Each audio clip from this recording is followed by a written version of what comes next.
یوں تو پاکستان فلم اور ٹی وی انڈسٹری میں ایسے بہت سارے فنکار گزرے ہیں جن کا بڑھاپا یا آخری وقت کہنے بہت ہی اذیت ناک گزرا۔ شاید اللہ پاک نے انہیں دنیا میں کی گئی غلطیوں کوتاہیوں کی سزا انہیں دنیا میں ہی دے کر پاک صاف کر کے اپنے پاس بلایا ہو۔ ان فنکاروں میں سے آج ایک ایسے فلم سٹار کا ذکر کریں گے جس کا کمال کا عروج تھا، لیکن پھر زوال ایسا کہ علاج کے لیے فلاحی ہاسپٹل پہنچ گئے اور مرتے دم تک اسی ادارے سے میڈیسن اور اپنا علاج کرواتے رہے۔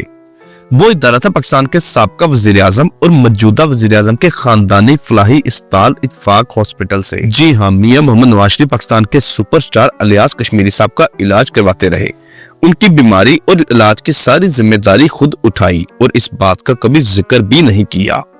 شریف خاندان سے لاکھ اختلافات سہی، لیکن یہ بات ماننی پڑے گی کہ شریف خاندان نے آج تک جو بھی فلاحی کام کیا بہت ہی خاموشی سے کیا اور کبھی اس کا سیاسی فائدہ یا کسی بھی جگہ اس کو کیش کروانے کی کوشش نہیں کی۔ اس ویڈیو میں بات کریں گے الیاس کشمیری صاحب کی۔ ان کے آخری وقت میں کوئی بھی ان کے ساتھ نہیں تھا۔ بچے ملک سے باہر تھے جب ان کی ڈیتھ ہوئی تو پاس کوئی بھی نہیں تھا۔ لاش کو 2 دن مردہ خانے میں رکھا گیا، پھر بچے باہر سے واپس آئے اور اپنے والد کی تدفین کی۔ جدوں دا پٹرول مہنگا ہویا اے ٹیکسی رکشے والے نہ صرف میٹر ہی نہیں دماغ بھی خراب ہو گیا۔ الیاس کشمیری صاحب کی آخری فلم طوفان تھی جو 2002 میں ریلیز ہوئی اور اسی سال اہلیہ کی وفات ہو گئی۔ بیوی کی وفات کے بعد ذہنی طور پر کافی پریشان رہنے لگ گئے۔ 2005 میں خود بھی بیماری کے بستر پر پہنچ گئے۔ حالت دن بہ دن بگڑتی گئی۔ 2 بیٹے تھے اور دونوں ہی بیٹے ملک سے باہر۔ بچوں نے جہاں تک ہو سکا اپنے والد کی خدمت کی، لیکن پھر بعد میں اپنی زندگیوں میں مصروف ہو گئے۔ حالت ان کی بہتر نہ ہو سکی۔ جو چیز زیادہ تکلیف دہ تھی وہ یہ کہ الیاس کشمیری صاحب بالکل اکیلے ہو گئے تھے۔ اہلیہ فوت ہو چکی تھی، کوئی بیٹی بھی نہیں تھی، 2 ہی بیٹے تھے اور وہ اپنی زندگیوں میں مصروف۔ بچوں نے اپنے والد کی دیکھ بھال کے لیے ایک ملازم رکھا جو الیاس کشمیری صاحب کو ہیلپ آؤٹ کرتا۔ پھر معاشی پریشانیاں بھی شروع ہو گئی۔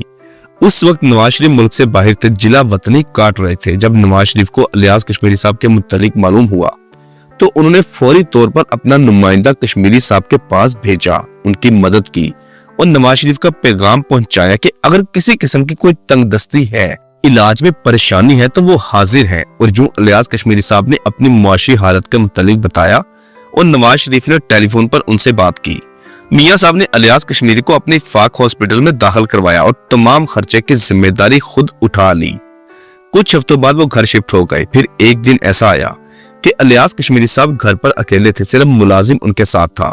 دونوں بیٹے ملک سے باہر تھے۔ یہ دن تھا 12 دسمبر 2007 کا اور یہی دن ان کی زندگی کا آخری دن ثابت ہوا۔ ان کی روح پرواز کر گئی۔ الیاس کشمیری صاحب نے جتنی بھی میڈیسن مرتے دم تک کھائی وہ اتفاق ہاسپٹل سے ان کو بھجوائی جاتی تھی، جس کا تمام تر خرچہ میاں نواز شریف برداشت کر رہے تھے۔ الیاس کشمیری صاحب کی نماز جنازہ 2 دن بعد ادا کی گئی کیونکہ دفن کرنے کے لیے فیملی کا کوئی بھی ممبر موجود ہی نہیں تھا۔ بیٹے 2 دن بعد آئے، اتنے دن میت کو سرد خانے میں رکھا گیا۔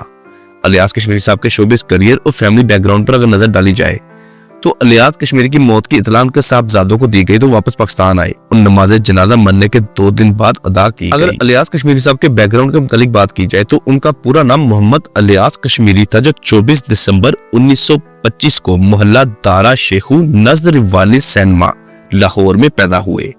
خوبرو کشمیری نوجوان مگر تعلق مذہبی خاندان سے۔ والد کا نام نور دین، جو مذہبی رجحان رکھتے تھے۔ الیاس کشمیری صاحب بہت ہی خوبصورت اور نوجوان لڑکے۔ بچپن سے ہی فلمیں دیکھنے کا شوق تھا۔